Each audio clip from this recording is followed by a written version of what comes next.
नमस्कार साथियों, एक और वीडियो में एक बार फिर से आप सभी का स्वागत। और जैसा कि आप जानते हैं, अपने रीट पात्रता परीक्षा के जो पुराने पेपर्स हैं उनका सॉल्यूशन लगातार देख रहे हैं। तो इसी कड़ी में आज का जो अपना पेपर रहने वाला है वो सामाजिक अध्ययन के अंतर्गत जो तीसरी शिफ्ट हुई थी उसमें जो सेकंड लेवल के लिए थी उसके क्वेश्चन आज अपने यहाँ पर देख रहे हैं। तो मैं आपको बता दूं कि इसमें जो खंड फोर्थ होता है उस फोर्थ खंड के अंतर्गत आपको सामाजिक अध्ययन के क्वेश्चन है वो पूछे जाते हैं। सामाजिक अध्ययन वाले विद्यार्थियों को और जो मैथ साइंस से हैं उनके लिए 91 से लेकर के 150 तक जो 60 क्वेश्चन है वो मैथ और साइंस से संबंधित होते हैं। तो आज की वीडियो की अपनी शुरुआत करने जा रहे हैं और उससे पहले आपसे एक छोटा सा निवेदन कि आप क्लास को पूरा देखें और रीट पात्रता परीक्षा की तैयारी करने वाले सभी साथियों को आप ये वीडियो शेयर अवश्य करें और अपने चैनल को आप सब्सक्राइब करके रखें। जैसे ही अपने रीट पात्रता परीक्षा के जो पेपर्स है वो उनकी सीरीज समाप्त हो जाएगी तो उसके बाद में हिंदी व्याकरण के क्वेश्चनों की सीरीज अपने शुरू करेंगे और पुराने पेपर्स में जितने भी हिंदी व्याकरण के क्वेश्चन पूछे गए हैं उनकी लगातार सीरीज अपने चैनल पर है वो जारी रहेगी।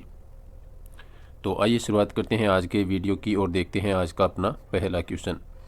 तो साथियों, पहला क्वेश्चन है और इसमें मैं आपको बता दूं कि जो 91 से लेकर के 150 तक क्वेश्चन है उनमें पहले भारत से संबंधित क्वेश्चन अपने इस वीडियो में रहने वाले हैं।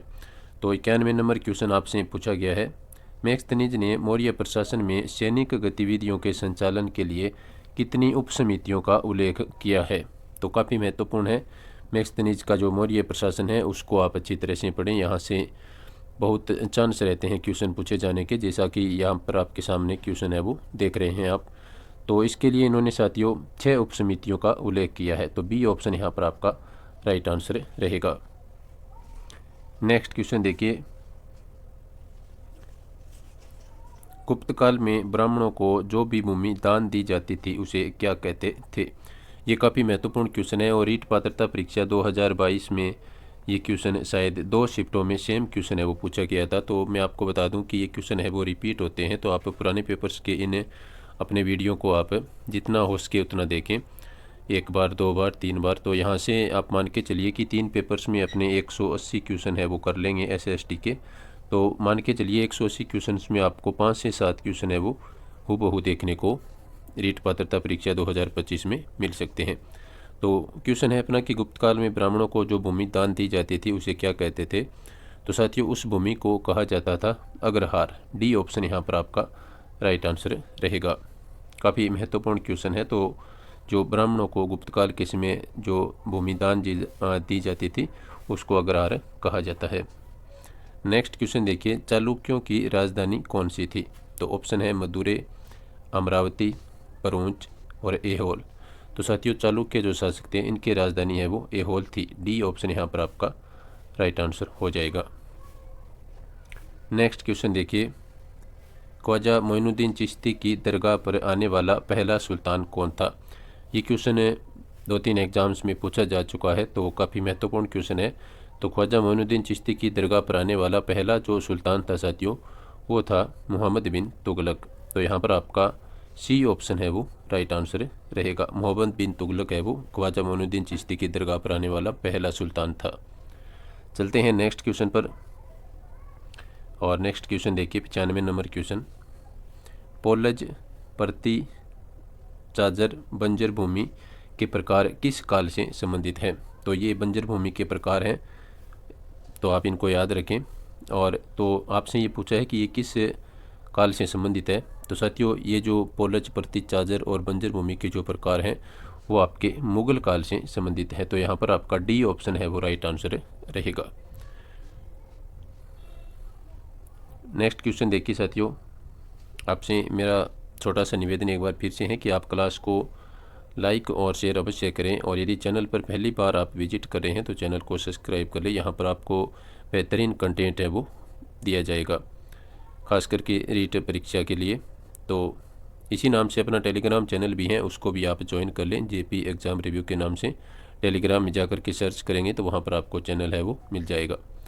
नेक्स्ट क्वेश्चन देखिए, अकबर की सुलेख की पसंदीदा शैली कौन सी थी? तो शैलियों के नाम लिखे हैं नस्ततिलक, कुफिक, मंजिल आबादी और Herat.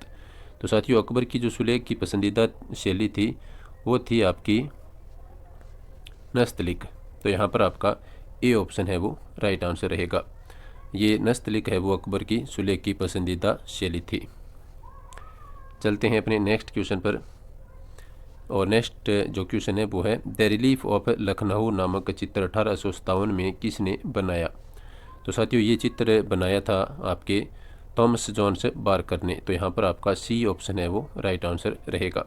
The relief of Lucknow नामक चित्र 1857 में किसने बनाया था? थॉमस जॉन्स बारकर ने। नेक्स्ट क्वेश्चन देखिए साथियों, गुलामगिरी नामक पुस्तक के लेखक कौन थे? तो ये काफ़ी महत्वपूर्ण पुस्तक है। गुलामगिरी नामक पुस्तक के लेखक आपसे यहाँ पर पूछे गए हैं। तो साथियों, इस क्वेश्चन का आंसर हो जाएगा ज्योतिराव फुले। तो सी ऑप्शन आपका राइट आंसर रहेगा। नेक्स्ट क्वेश्चन देखिए, परिवार कल्याण विषय भारत के संविधान की किस अनुसूची में दिया गया है? ये संविधान से संबंधित क्वेश्चन है साथियों, और ये जो अनुसूचियां हैं अपने संविधान में, जो इन 12 अनुसूचियों को आप अच्छी तरह से याद करें, क्योंकि अनुसूचियों से क्वेश्चन पूछे जाने की संभावना है वो बहुत ज़्यादा रहती है। तो साथियों, ये जो परिवार कल्याण का जो विषय है वो आपका दिया गया है 11वीं अनुसूची में। डी ऑप्शन आपका यहाँ पर राइट आंसर रहेगा। चलते हैं नेक्स्ट क्वेश्चन पर। नेक्स्ट क्वेश्चन में पूछा है, भारत के संविधान में संशोधन करने की शक्ति किसे प्राप्त है? तो ऑप्शन है उच्चतम न्यायालय को, मात्र लोकसभा को, मात्र राज्यसभा को और संसद को।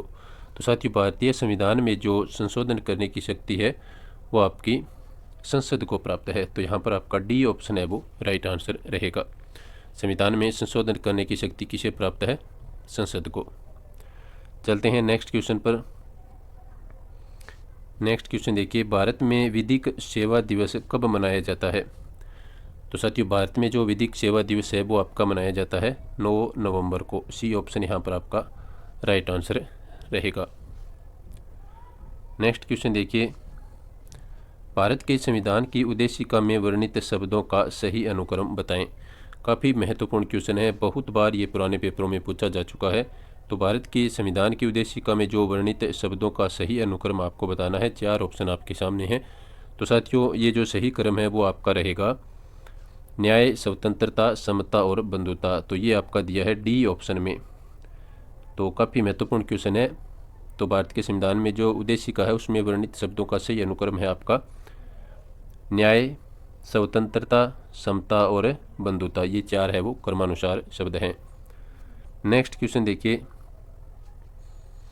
भारत में लैंगिक अपराधों से बालकों का संरक्षण अधिनियम यानी पोस्को एक्ट कब लागू हुआ था? तो लैंगिक अपराधों से बालकों का संरक्षण अधिनियम यानी पोस्को है वो लागू हुआ था साथियों आपका 2012 में। डी ऑप्शन यहाँ पर आपका राइट आंसर रहेगा। नेक्स्ट देखिए, निम्न में से कौन सा अनुच्छेद 51 क में दिए मूल कर्तव्य में शामिल नहीं है वो आपको बताना है। तो यहाँ पर आप गौर करें, नहीं है वो पूछा है, इसका मतलब 3 सही है और 1 आपका गलत है।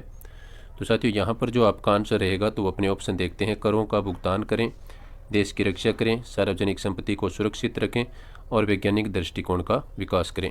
तो साथियों, यहाँ पर जो नहीं है वो तत्व आपका यहाँ पर हो जाएगा ऑप्शन ए, करों का भुगतान करें, ये उसमें शामिल है वो नहीं है। बाकी तीनों उसमें मूल कर्तव्य में शामिल है। और मूल कर्तव्य किस में दिए गए हैं? संविधान के अनुच्छेद 51 क में जो दिए गए हैं वो मूल कर्तव्य हैं। तो ये भी आप याद रखें, आपसे पूछा जा सकता है कि संविधान में जो मूल कर्तव्य है वो किस अनुच्छेद के तहत हैं। तो आप याद रखें 51 क में है वो आपके मूल कर्तव्य दिए गए हैं। चलते हैं अपने नेक्स्ट क्वेश्चन पर। नेक्स्ट क्वेश्चन आपके सामने है, किस संविधान संशोधन द्वारा मंत्रिपरिषद का आकार है वो निर्धारित किया गया? बहुत ही महत्वपूर्ण क्वेश्चन है, बहुत बार पुराने पेपरों में पूछा जा चुका है। तो साथियों, जो मंत्रिपरिषद का आकार है वो निर्धारित किया गया था आपका संविधान के जो संशोधन है उनमें से 51वां संविधान संशोधन है, ये शायद 2002 या 3 के आसपास हुआ था। तो उसमें ये है वो निश्चित किया गया था, निर्धारित किया गया था। वर्ष मुझे ठीक से याद नहीं है, आप देख सकते हैं अपने आपके पास जो भी बुक वगैरह है। तो ये 91वें संविधान संशोधन में है वो मंत्री परिषद का आकार है वो निर्धारित किया गया है। नेक्स्ट क्वेश्चन देखिए, स्वीप संबंधित है। तो स्वीप क्या है साथियों? तो स्वीप है साथियों एक मतदाता जागरूकता कार्यक्रम। तो यहाँ पर जो आपका राइट आंसर होगा वो होगा ऑप्शन ए। स्वीप क्या है? मतदाता जागरूकता कार्यक्रम है। नेक्स्ट देखिए, दो राज्यों के मध्य विवाद उच्चतम न्यायालय के किस क्षेत्राधिकार का हिस्सा है? तो यहाँ पर ये उच्चतम न्यायालय टॉपिक से संबंधित क्वेश्चन है। तो दो राज्यों के मध्य विवाद है वो उच्चतम न्यायालय के किस क्षेत्राधिकार का हिस्सा है? मौलिक क्षेत्राधिकार, अपीलीय क्षेत्राधिकार, सलाहकारी और रिट या याचिका से संबंधित। तो साथियों यहाँ पर जो आपका आंसर होगा वो होगा मौलिक क्षेत्राधिकार से संबंधित है। ए ऑप्शन राइट आंसर रहेगा। नेक्स्ट है, मूल संरचना का सिद्धांत न्यायपालिका के किस वाद में प्रतिपादित किया है? तो मूल संरचना का जो सिद्धांत है साथियों न्यायपालिका के किस वाद में प्रतिपादित किया गया है? तो साथियों इस क्वेश्चन का जो आपका आंसर होगा वो होगा केशवानंद भारती वाद में ये प्रतिपादित किया गया है। तो बी ऑप्शन आपका राइट आंसर रहेगा। नेक्स्ट क्वेश्चन देखिए साथियों, निम्न में से कौन सा कथन असत्य है वो आपको बताना है। क्या बताना है? असत्य कथन आपको यहाँ पर बताना है। तो पृथ्वी को नीला ग्रह भी कहा जाता है। तो ये आपके सामने कथन है, उनमें से कौन सा एक असत्य है वो देखते हैं अपने। तो पृथ्वी को नीला ग्रह भी कहा जाता है, ये बात बिल्कुल सही है, पृथ्वी को नीला ग्रह कहा जाता है। इसके बाद में शुक्र को पृथ्वी का जुड़वां ग्रह माना जाता है, ये भी बात बिल्कुल सही है, शुक्र को पृथ्वी का जुड़वां ग्रह माना जाता है। शनि एक आंतरिक ग्रह है। और चौथा है, बुध सूर्य के चारों ओर एक परिक्रमण 88 दिनों में पूरा करता है, ये बात यहाँ पर बिल्कुल सत्य लिखी है। तो यहाँ पर आपका जो असत्य कथन हो जाएगा साथियों वो हो जाएगा ऑप्शन सी, शनि एक आंतरिक ग्रह है, ये बात यहाँ पर असत्य है। तो सी ऑप्शन आपका राइट आंसर रहेगा। नेक्स्ट क्वेश्चन देखिए, जब 0 डिग्री देशांतर पर सुबह के 10 बज रहे हैं तो 15 डिग्री पूर्वी देशांतर पर कितना समय रहेगा, ये आपको बताना है। देशांतर के अनुसार जो समय होता है उसको आप देख करके जहाँ पर जो समय दिया है उसके अनुसार आपको आंसर देना है। तो 0 डिग्री देशांतर पर सुबह के 10 बजे हैं तो 15 डिग्री पूर्वी देशांतर पर कितना समय रहेगा? तो साथियों वो आपका रहेगा 11 बजे। एक नंबर ऑप्शन आपका यहाँ पर राइट आंसर होगा। चलते हैं नेक्स्ट क्वेश्चन पर। नेक्स्ट क्वेश्चन देखिए, भूप्रपट्टी के नीचे वह स्थान जहाँ भूकंपन आरंभ होता है उसको क्या कहते हैं? यानी जहाँ पर जो भूकंप की जो उत्पत्ति होती है, जो नीचे का स्थान है, उसको क्या कहा जाता है, ये आपसे पूछा गया है। तो साथियों उसका जो आंसर होगा वो होगा उस केंद्र को उद्गम केंद्र कहा जाता है। क्या कहा जाता है? भूकंप का उद्गम केंद्र उसको कहा जाता है। नेक्स्ट क्वेश्चन देखिए, भूकंप और ज्वालामुखी घटित होने का कारण है अंतर्जनित बल, बहिर्जनित बल और अंतर्जनित एवं बहिर्जनित बल और सौरमंडल बल। तो साथियों यहाँ पर जो आपका आंसर है मैं बता दूं कि इस क्वेश्चन में सभी को है वो बोनस दिया गया था, यानी कोई प्रॉपर आंसर नहीं था। तो जिसने भी जैसा किया था किसी का ये क्वेश्चन है वो गलत न मान करके इसमें बोनस अंक है वो दिए गए थे। नेक्स्ट क्वेश्चन है, अगुलहास धारा कौन से महासागर में प्रवाहित होती है? जैसा कि अपने पिछले वीडियो में देख रहे थे कि जो धाराएं हैं उनको आप अच्छी तरह से याद करें, ठंडी और गर्म जल धाराएं। तो यहाँ पर ठंडी और गर्म न पूछ करके इस पेपर में आपसे पूछा है कि अगुलहास धारा कौन से महासागर में प्रवाहित होती है? तो साथियों अगुलहास धारा है वो आपके हिंद महासागर में प्रवाहित होती है। डी ऑप्शन यहाँ पर आपका राइट आंसर हो जाएगा, अगुलहास धारा हिंद महासागर। नेक्स्ट है, भारतीय पुरातत्व सर्वेक्षण के पहले जनरल कौन थे? तो साथियों ये थे आपके अलेक्जेंडर कनिंघम। ऑप्शन सी यहाँ पर आपका राइट आंसर रहेगा। चलते हैं नेक्स्ट क्वेश्चन पर और 115 नंबर क्वेश्चन आपके सामने है। इसमें आपको बताना है कि थेरी गाथा के संबंध में कौन सा कथन है वो सत्य है, यानी जो सत्य कथन है वो आपको बताने हैं। तो साथियों इस क्वेश्चन में जो आपका आंसर रहेगा वो अपने इन कथन्स को देख करके देखते हैं कौन से सत्य हैं। तो यह सुत्त पिटक का हिस्सा है, ये बात बिल्कुल सही है, ए ऑप्शन वाले 1 नंबर। इसके बाद में है, इसमें भिखुनियों द्वारा रचित छंदों का संकलन किया गया है, ये भी सही है। और तीसरा है, यह विनय पिटक का हिस्सा है, ये बिल्कुल गलत है क्योंकि ये सुत्त पिटक का हिस्सा हो गया है। ऊपर वाली बात यहाँ पर सही है। और चौथा है, इसमें महिलाओं के सामाजिक और आध्यात्मिक अनुभवों के बारे में अंतर्दृष्टि मिलती है, तो ये भी सही है। तो 1, 2 और 4 आपके सही है। तो इस अनुसार आपका बी ऑप्शन है वो राइट आंसर हो जाएगा। नेक्स्ट क्वेश्चन देखिए, वर्तमान महावीर किस वंश से संबंधित थे। तो साथियों वर्तमान महावीर है वो आपके इस क्वेश्चन में दो ऑप्शन है वो सही माने गए हैं। ए ऑप्शन और बी ऑप्शन जिन्होंने भी किया है उन सभी को अंक मिले हैं। तो लिच्छवी और हर्यक वंश इन दोनों को यहाँ पर सही माना गया था फाइनल आंसर की में।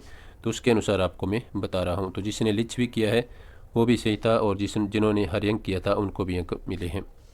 चलते हैं नेक्स्ट क्वेश्चन पर, और नेक्स्ट क्वेश्चन आपके सामने है, 16 महाजनपदों में मगध प्रथम क्यों था। तो साथियों मगध महाजन के प्रथम होने का जो कारण है वो आपसे पूछा गया है। खेती की उपज अच्छी होना और लोहे की खदानें होना, जंगली हाथी का उपलब्ध होना और ये सभी। तो इन सभी विशेषताओं के चलते है वो 16 महाजनपदों में मगध है वो प्रथम था। तो आपसे पूछा जा सकता है कि 16 महाजनपदों में प्रथम कौन था। तो आप याद रखें मगध है वो प्रथम था। ये क्वेश्चन आपसे पूछा जा सकता है। इस क्वेश्चन को यदि आप देखें गौर से तो याद रखना है मगध है वो प्रथम महाजनपद था। नेक्स्ट क्वेश्चन देखिए, लोथल नामक हड़प्पाई स्थल कहाँ पर स्थित है। तो साथियों लोथल है वो गुजरात में स्थित है। बी ऑप्शन आप यहाँ पर राइट ऑप्शन के रूप में देख रहे हैं। तो इस क्वेश्चन का आंसर होगा लोथल नामक हड़प्पा स्थल है वो गुजरात में स्थित है। नेक्स्ट देखिए, बेरीगाजा प्राचीन भारत के कौन से बंदरगाह का यूनानी नाम था। तो बेरीगाजा प्राचीन भारत के कौन से बंदरगाह का यूनानी नाम था। तो साथियों ये था आपके भरूच का यूनानी नाम। ए ऑप्शन यहाँ पर आपका राइट आंसर है। नेक्स्ट क्वेश्चन देखिए, आज का अपना अंतिम क्वेश्चन, चोल अभिलेखों में भूमि की विभिन्न कोटियों का उल्लेख मिलता है, उनमें वेलन बगाई का संबंध था। तो वेलन बगाई जो चोटी है उसका संबंध किससे था। तो इसमें जो आपके ऑप्शन दिए गए हैं इनके अनुसार आपका यहाँ पर आंसर होगा 1 नंबर, गैर ब्राह्मण किसान स्वामी की भूमि। 1 नंबर ऑप्शन आपका राइट आंसर रहेगा। तो इस शिफ्ट के जो बाकी जो 30 क्वेश्चन बच गए हैं वो अपने नेक्स्ट वीडियो में करेंगे। इसके 30 क्वेश्चन अपने कर चुके हैं और जो 30 बचे हैं वो आपको नेक्स्ट वीडियो में देखने को मिलेंगे। तो आप चैनल को सब्सक्राइब करके रखें, लगातार आपको यहाँ पर वीडियो है वो मिलते रहेंगे। तो वीडियो देखने के लिए सभी साथियों का धन्यवाद। नमस्कार।